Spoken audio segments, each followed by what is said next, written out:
WCC weighted composite complexity. WCC එකේ WC කියන්නේ control structure type එක අනුව තමයි ඒක depend වෙන්නේ. එතකොට if else if එකක් තිබ්බොතින් එතෙන්ට අපි 1යි කියලා count කරනකොට for while එකක් තිබ්බොතින් ඒක අපි 2යි කියලා count කරනවා. switch එකක් නම් ඒකේ cases ගාන අනුව n cases නම් n කියලා ගන්නවා. cases 3යි නම් 3යි කියලා ගන්නවා. එතකොට මෙතෙන්දී අපිට quick way එකක් විදිහට අපිට හිතන්න පුළුවන් මේ line එක start කරලා තියෙන control flow එකක් කියලා බලන්න පුළුවන්.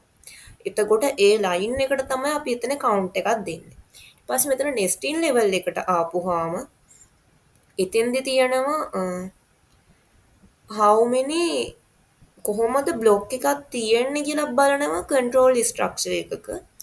එතකොට එක බ්ලොක් එකක් ඇතුළේ තව බ්ලොක් එකක් තියෙනවා නම් ඒ දෙවෙනි බ්ලොක් එක 2 කියලා ගණන් කරනකොට පළවෙනි බ්ලොක් එක 1 කියලා ගණන් කරනවා.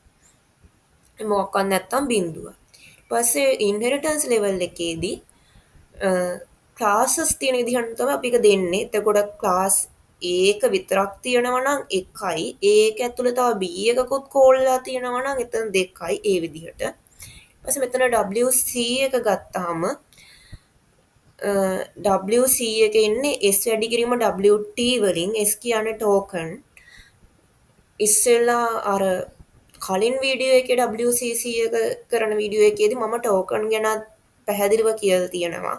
දැන් මේක කරන්නේ quick way එකක් විදිහට ටග් ගාලා මතක තියාගන්න පුළුවන් විදිහට. එතකොට මෙතන දැන් මේ කෝඩ් එක ගත්තොත් මෙතන ක්ලාස් එක ක්ලාස් A එක ඒක ඇතුළේ තව ක්ලාස් එකක් ඉන්හෙරිට් වෙලා නැහැ. ඒක නිසා මෙතන ඉන්නේ මෙන්න මේ විදිහට WI එකේදී එන්නේ මේ line තුනට ගත්තාම 1 කියලා ගන්න පුළුවන්. ඊට පස්සේ WN එකේදී එන්නේ මෙතන if එක තියෙනවා if එක ඇතුලේ තව line එකක් තියෙනවා ඒක නිසා එතන 1 කියලා ගන්න පුළුවන්. ඊපස්සේ WC එකේදී මෙතන if එකක් විතරයි තියෙන්නේ. එතකොට ඒ line එකට 1 කියලා දානවා. ඒ කියන්නේ අපි WC එක දාන්නේ ඒ තියෙන line එකට විතරයි. ඊට පස්සේ මෙතන WC එක ගත්තාම ඒකේ ඉන්නේ S වැඩි කිරීම WT වලින්.